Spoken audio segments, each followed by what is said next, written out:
A very good evening to all of you. I welcome you all to the ICANN initiative, the Hindu and Indian Express analysis.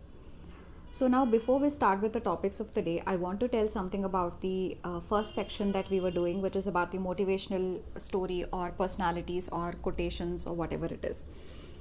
So, now whenever I go searching for any motivational story or quotation or personality, what I feel is that I have covered a similar story before. This is what the feeling I'm getting. The reason I'm getting this is because we have already covered a lot. So now, whenever I'm seeing any new story or any new personality of the day, then I'm feeling that we have sufficient examples that we have already discussed on this platform, which is reflecting the same kind of value or the same kind of attitude. So, which is precisely what we have to write in the exam. So in the exam, the main thing is we have different things or different categories, maybe different set of values, be it accountability, empathy, transparency, compassion, integrity, and so many such values. And we need to have couple of examples for each of these. So whenever I'm looking at anything, I'm feeling that we have already discussed several examples for this value, this value. So this is what my feeling is, because I have not been making any database of everything that I'm discussing with you. So what I want all of you to do is to make a database for me and for your own self, because I'm sure that we have discussed for more than 3-4 months, we have continuously discussed about these motivational article stories and personalities. But if I ask you to write an essay today or write an ethics answer, I'm sure most of you will not be using several of these examples that we have discussed, precisely because you have not revised them those examples sufficient number of times, and that is not in your memory, so that you can retrieve it when you are looking at any essay topic or at any ethics question. So what I want you all to do is just to go back, those of you who have been consistently following this initiative, to go back and then from your notes, make your notes more consolidated and categorize it value wise and see, categorize it value wise or topic wise, whatever. Sometimes we have also discussed examples which can be used in your GS answers as well. So what I want you to do is to categorize value wise or topic wise, and then write the examples that can be used under each of these values that we have discussed now over a period of time, and then share it with me either in the comment section or on the discuss thread of insights, so that I know I need to know what is exactly we are lacking now. So now for the upcoming mains, I will figure out what is it that we have not taken up too much in the motivational section, and for what values we don't have any examples. So that will help me also to fish through several examples and give you the ones which we are lacking now. So please categorize and help me with this database, so that I know what I have to find out and what I have to share it with you. And of course, not to mention that it is going to be of immense help for all of you, because this database will be a quick revision point for you, which you can keep revising multiple times, and as I said, only then you can use that in your essays and your ethics answers. So it will be a good revision for you also, and it is a good reference point for me to figure out what we are lacking and then accordingly go about it. So let's start with the topics of the day.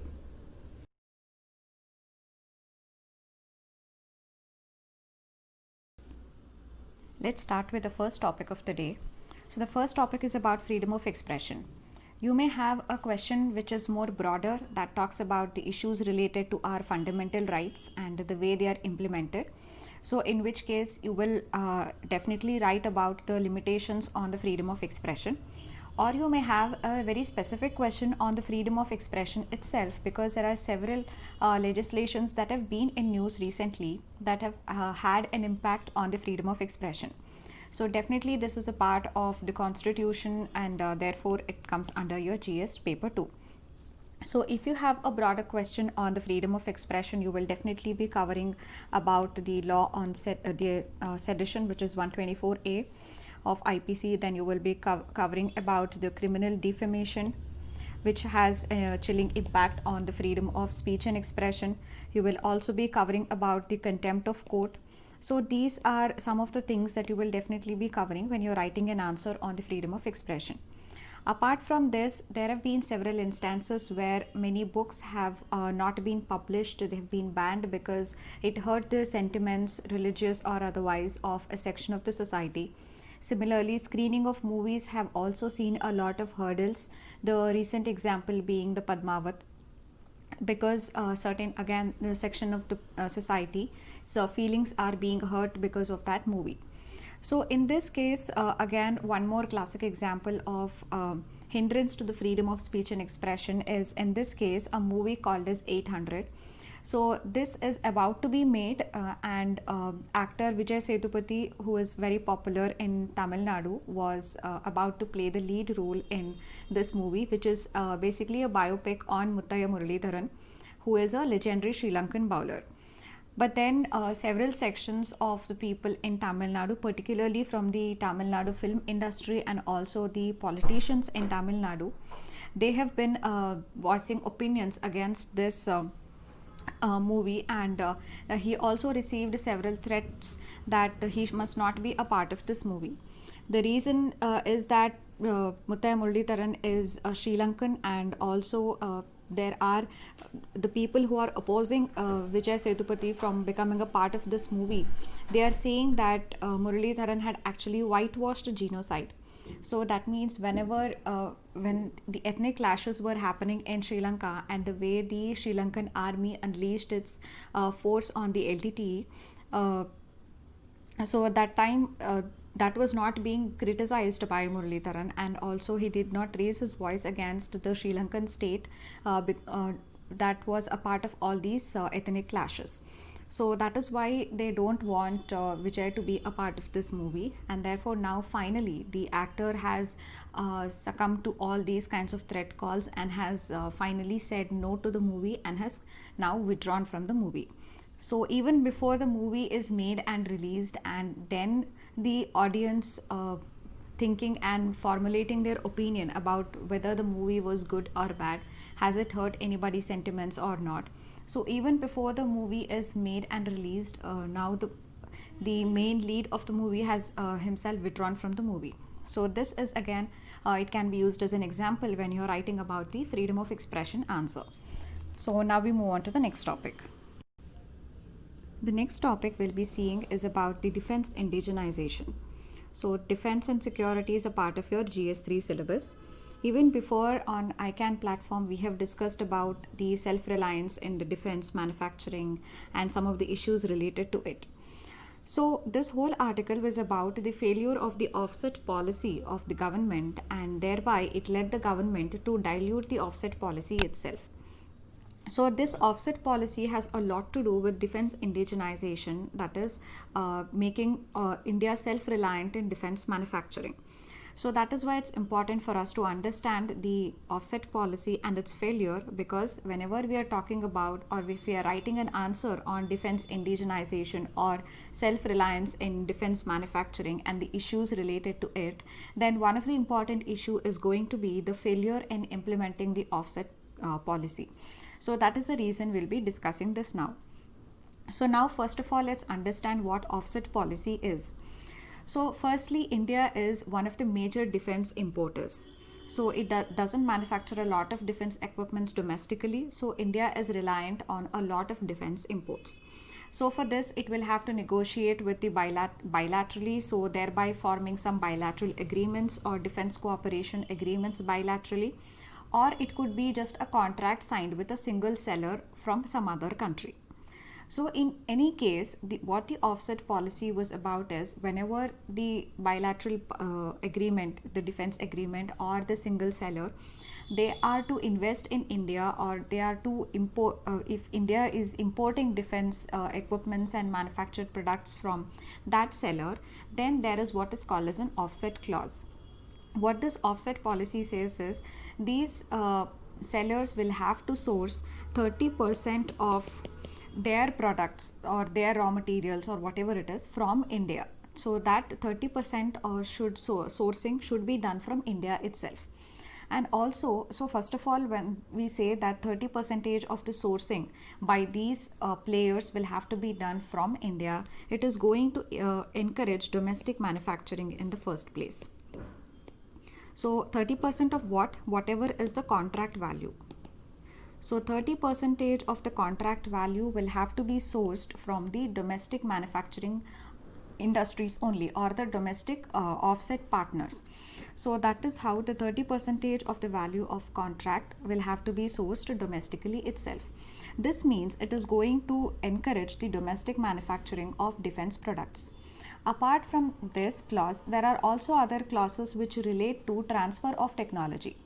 Because if somebody is a big buyer of defense equipments like India, then India is going to negotiate with the other country that because we are a very big buyer and we are buying a lot of stuff from you, apart from the fact that you have to discount some of the sales that you are doing to us, but you must also give us some technology so that we can make the future upgrades. So this is the advantage of a big buyer like India, that it is in a good negotiating or a bargaining position. So India will bargain that the deals must not be sealed, not just be sealed at a lower cost, but also the deals must comprise provisions related to transfer of technology. So as part of the offset policy, 30% of the value of contract should be sourced domestically, which means the domestic manufacturing of defense equipments is going to be encouraged. Apart from that, the policy also has clauses related to the transfer of technology to the Indian professionals. So therefore, it relates to transfer of technology to Indian professionals, which means that they will be able to do future upgrades. So the technology transfer is going to happen in as a part of this policy. But however, it was noticed that this offset policy was not actually implemented in the right spirit, and it was not giving us good returns. So the CAG report was introduced in the parliament, which kind of spoke about the implementation of the offset policy in India. So according to the CAG report, between 2007 and 2018, the Indian government has signed 46 offset contracts. So the worth of these 46 offset contracts is more than 66,000 crore. But out of this much of investment, the realized investment was only 8% of this value, which is very low. It not just the realized investment was actually very low, but also no technology transfer actually happened. So because the foreign players are also very protective about their technology, because that is the technology that belongs to them and they don't really want to share it with their other countries. So that is why this CAG report has now pointed out that in this time frame, out of more than 66,000 crores value of the contract that was signed as part of 46 offset contracts, just 8% was the what was realized. So this is the realized investment, which was just 8%, which is very low, and also technology transfer did not happen. So because of the failure of the offset policy, the government has now diluted the offset clause. So what has the government told is that now from now on the offset clause is not going to be applicable for the defense deals which are bilateral. So for all the bilateral deals, the offset clause is not going to be applicable, and also for those agreements or contracts which are signed with a single seller. So for these two, the offset policy is not going to be applicable. So this is what the government has recently tweaked the offset policy. So this amounts to a dilution of the offset policy is what this article is arguing.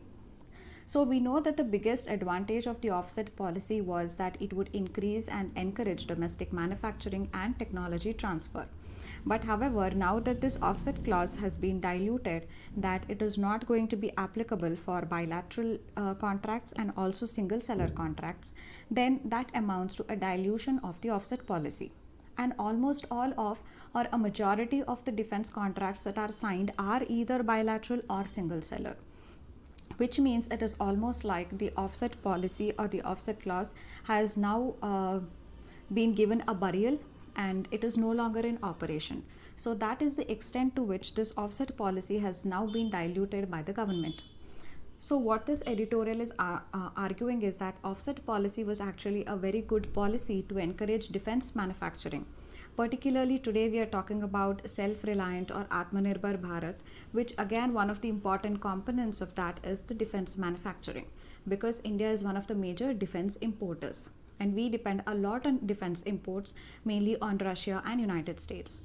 So therefore, this article is arguing that if we are looking for domestic manufacturing and encouraging it, and if we are really to go for Atmanirbhar Bharat, then it is very important for us to relook at this offset policy, and we need to implement it properly. So the author is saying that in the aerospace sector, the offset policy has worked well when it was initially introduced. So the author is saying we have to take lessons from the offset policy that was introduced into the airspace industry, and similarly taking lessons from that, we have to come out with a good offset policy, and we have to implement with strict enforcement standards so that the offset policy is properly implemented, and then that actually consequently gives rise to the encouragement of the domestic defense industry. So this is what this whole article is talking about. So whenever you are talking about what roadblocks the defense manufacturing in India is facing, one of that you will have to be talking about the offset policy and its failure as well. So now we move on to the next topic. The next topic we'll be discussing is about technology and innovation, which is a part of your GS3 syllabus. So basically, this entire editorial was trying to tell about the fact that there is a very good environment for innovation and research in India. So for that, it outlined a lot of things, including data as well as various initiatives taken by the government to encourage innovation and research in India. So if you're writing any answer on innovation and what initiatives the government has taken to support the same and what needs to be done, you will definitely have to mention some of the government initiatives. And for mentioning the initiatives, you have to know at least a good number of initiatives so that you can mention a couple of them in your answers. So this article was very factual in nature, not much of analysis, just some amount of data, and at one point we'll be collecting some of the very good initiatives taken by the government to support innovation in the country. So let's begin by talking about some data. This article is saying that because we have a great base of internet users and we have the integration of Jan Dhan, Aadhaar, mobile, and we already are progressing towards utilization of artificial intelligence and machine learning, that provides India a very good base for innovation. That is providing India a very good a fundamental or a stepping stone for us to innovate in the future as well. So it is saying that India already has more than 700 million users who are using the internet. And as far as JAM Trinity is concerned, it is saying that we have more than 404 million Jan Dhan accounts. We have 1.2 billion Aadhaar, and we have 1.2 billion mobile subscribers in India. And also, as far as artificial intelligence is concerned, we saw in one of the previous ICANN videos also that a report was released by Accenture, and it is saying that the artificial intelligence is going to be so much important in the future that by 2035, artificial intelligence is going to contribute nearly $950 billion to our GDP.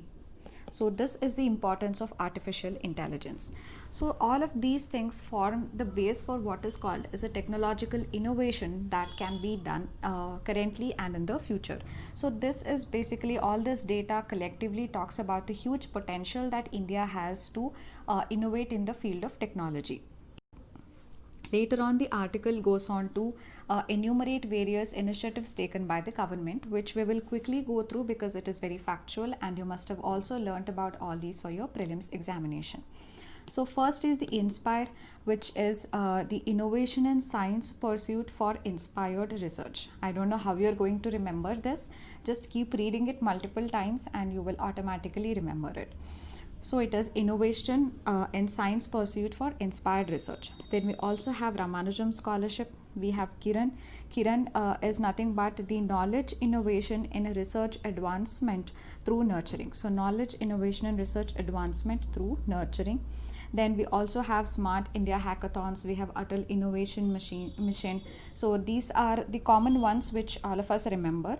So I have just taken few which we don't actually remember but which are important to be mentioned. We also have SPARK, which is the scheme for promotion of academic and research collaboration. We have IMPRESS, which is the impactful policy research in social science. So these are some of the important initiatives that the government has taken to create a conducive environment for research and development in India. And we also have a national mission on cyber physical system.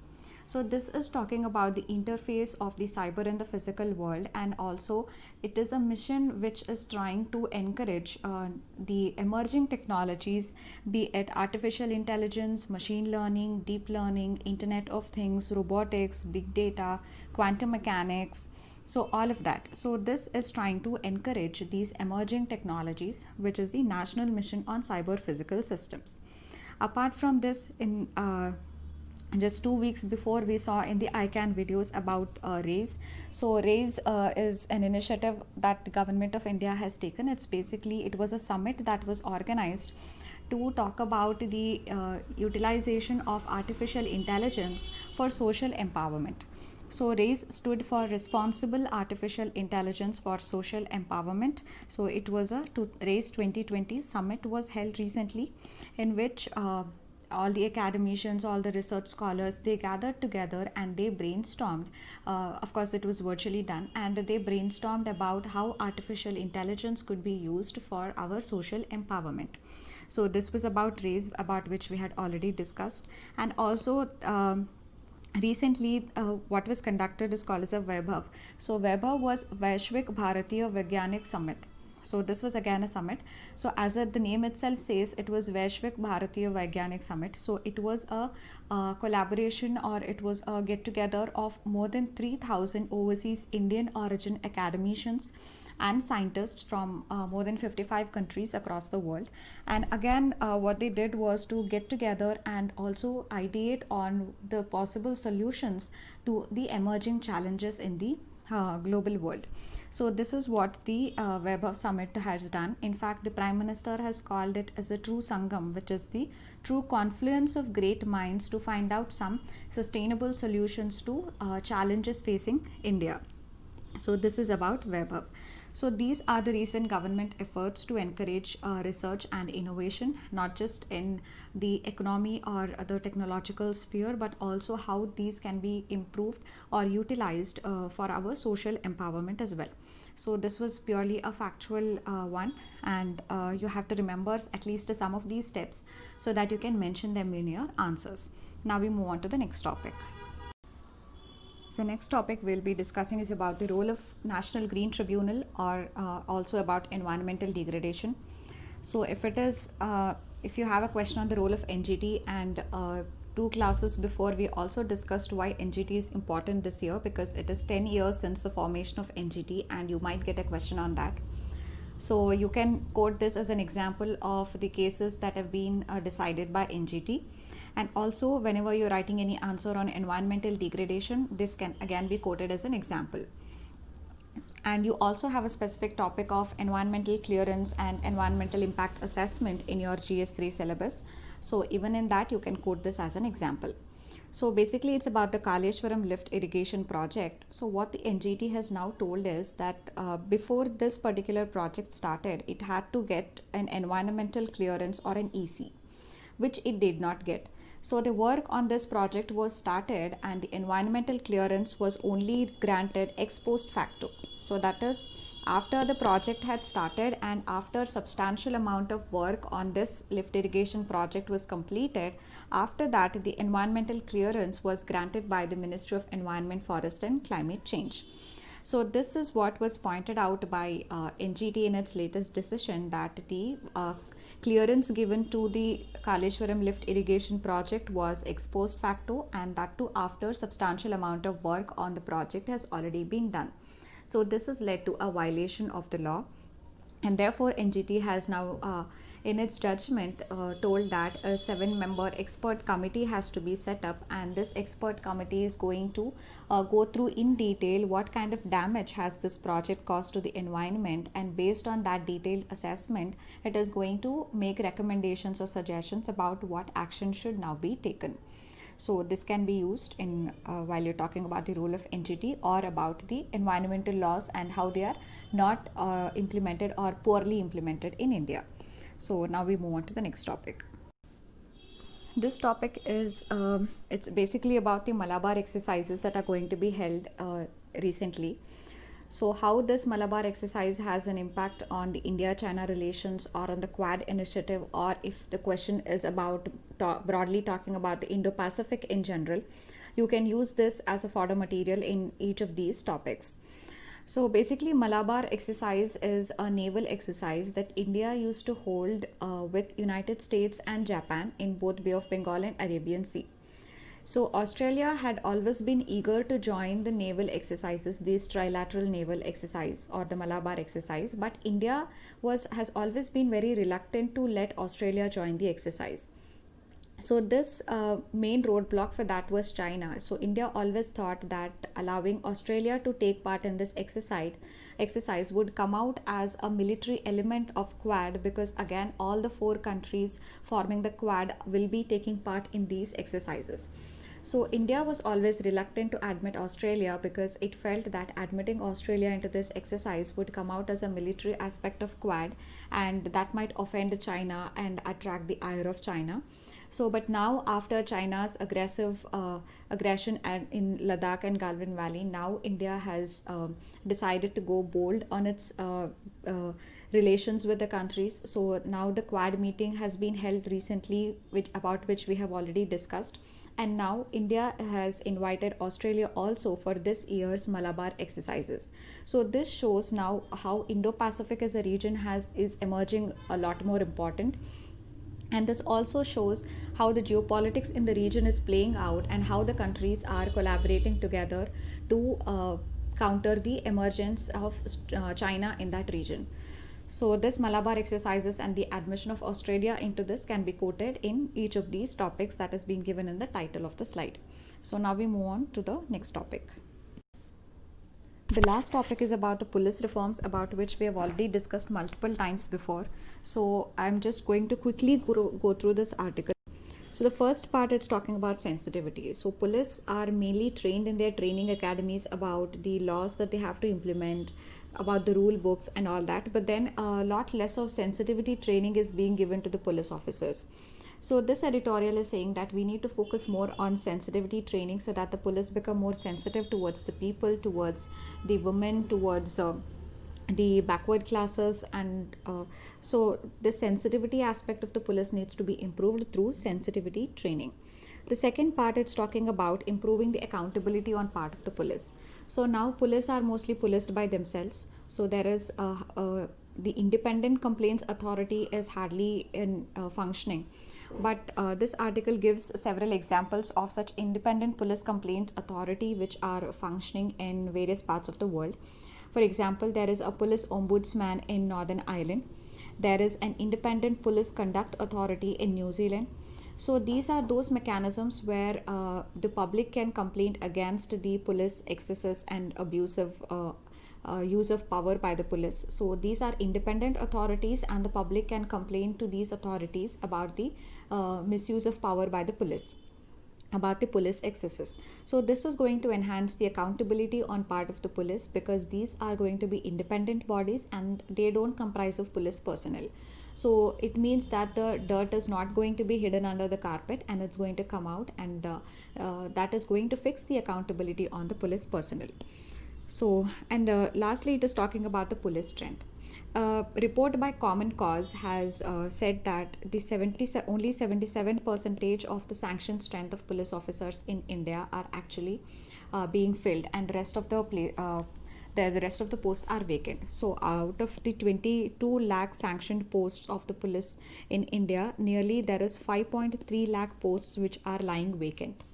So this one data that it is talking about. And secondly, it is also saying that even if all the posts were to be filled, India's sanction strength will amount to 185 police per a lakh of population. So, but however, this is what we call as a police to population ratio. So this is just 185 in India, but the United Nations has recommended that the police to population ratio should be 222. So even if all the sanction strength were to be filled, we still fall short of the recommendation made by the United Nations, which is about the police to population ratio. So these were the three important things that were covered by this article. So that is it. So about yesterday's question, which was about broadly about the reforms that should be done in India's healthcare sector. So first of all, India's healthcare sector, when we talk about, is mostly based on the three important things, all of which needs to be ensured. One is the availability, then is accessibility and affordability. All the three A's need to be ensured, only then it forms a good cube. So this is about the basics. Now we have to ensure this through various reforms.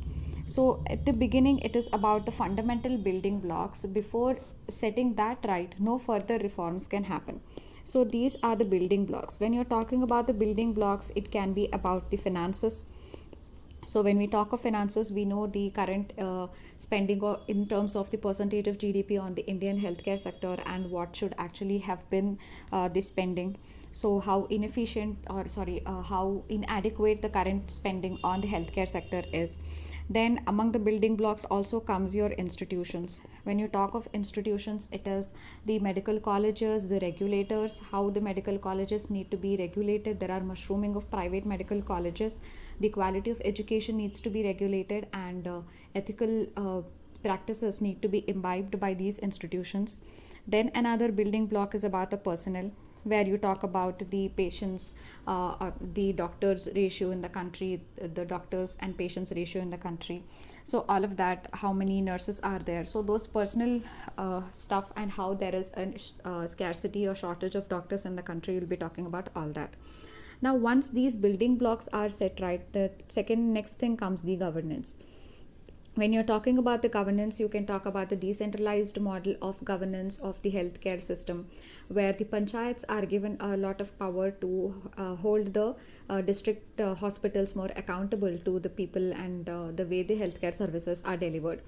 Then the governance should also be as more decentralized. It must involve people. For example, you can talk about Cuba in this case, or you can talk about the community-led campaigns in Kerala, where such decentralized model is in vogue. So you can talk about such models of governance. Third is about, whenever you're talking about some reforms, you must also be very much aware of some of the transitions that are taking place in the country, and accordingly prepare our healthcare systems so that it can face these transitions. One of these transitions could be the fact that now India is at the peak of its demographic. There is a demographic bulge in India now, which is again going to plateau later on, and then in the future the old age population is going to increase. So we have to prepare for the geriatric care. So that is one transition. Secondly, the number of suicides are increasing. People are feeling more lonely, so we need to have reforms, and we need to bring about mental health and give it a lot more importance. Third, last week itself, we saw how the disease profile in India is shifting from communicable diseases to non-communicable diseases. So the non-communicable diseases are increasing, and we have to tackle with this transition as well. Fourth, you can talk about the increasing number of epidemiological diseases that are coming, that is due to viruses and all, like the COVID, and we need to tackle we need to prepare for these transitions. So these are the kind of reforms that we need to incorporate when you're talking about the healthcare that will be suited for our future or emerging challenges as well. Next, you can talk about the research and development, where we need to research on more effective drugs. We also need to invest in the vaccination research and production. So all of these can come under research and development. Next, you have to talk about self-reliance as well. So this is very important because we depend a lot, 80% of our dependence of API is coming from China. So we are talking about Atmanirbhar Bharat or self-reliant Bharat. So therefore we need Make in India for drugs, we need Make in India for medical devices. So all of this will amount to self-reliance. So we have to talk about reforms in terms of self-reliance as well. Then you have to talk about technology and innovation as well. So technology innovation, you can mention about the digital health idea, about which we have discussed on the ICANN platform. We had also previously seen an example of Tamil Nadu, how the blindness in the eye is being detected by e-health initiatives. So such examples which we have previously seen in the ICANN can be used to see that these needs to be scaled up, and we need more such initiatives. Then we also have to focus on preventive care. So we need health and wellness centers, and they need to be very well equipped. So you can talk about the preventive health care. And then you have to talk about the integration, because which is about the One Health concept, which some of you have pointed out in your answers in the comment section as well. So integration is basically a One Health concept of WHO, where health is not just delivery of the healthcare services, but it is a lot more than that. It covers immunization, it covers balanced nutrition, that is tackling malnutrition, it covers good sanitation practices, it covers the wash strategy, so which is washing and sanitizing your hands and all that. So these kinds of integration with the other things are very important. So all of these kinds of reforms you can talk about. So basically, when you're talking about health reforms, you have to give smaller case studies here and there, like I talked about Cuba or Kerala. So similarly, for technology and innovation, how we spoke about Tamil Nadu's model. So that was, I think, some retinopathy or something, which is about blindness, and how that telemedicine initiative, the telehealth initiative, was trying to figure out such any cases of blindness through a e-health initiative. So you can give examples of that. So you have to give such small examples and see in case studies in between when you're talking about an overall reform. Because this question is very broad, you have to keep it at a broader level and try to give some small case studies and example in between for at least some of the main topics that you're dealing with. So mostly this is about it. Most of you have written wonderful answers, and so that is it. Today's question is roadblocks in the defense indigenization. So you have to analyze what roadblocks are there. So it's a 10-marker question for 150 words. These were the other articles which weren't important. There was one on India-US defense deals, which was talking about the various defense deals like BECA, like LEMOA, SISMOA, or something. So this meeting is going to be held next week between India and US on the conclusion of BECA. So I thought that once this meeting is done, we will together discuss the basics of these defense deals along with what happened in the meeting. So because until and unless the meeting happens, whether we sign or not, we never really know. So let the meeting happen. We'll take this up. So that's it for today. Thank you.